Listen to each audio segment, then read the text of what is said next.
selfie sticks inside the train at all times.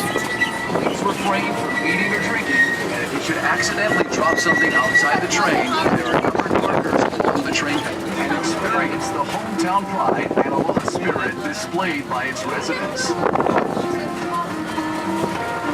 Off to our left, various stages ranging from land preparation to harvest.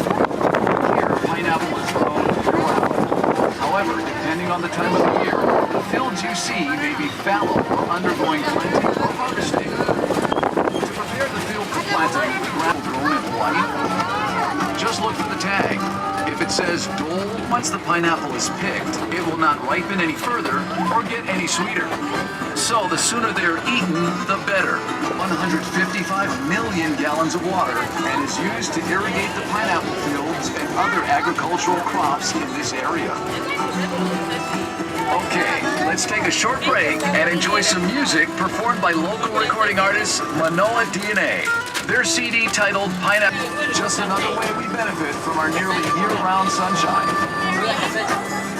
Well, we hope you enjoyed the tour. There's a lot more to see and do here at Dole Plantation.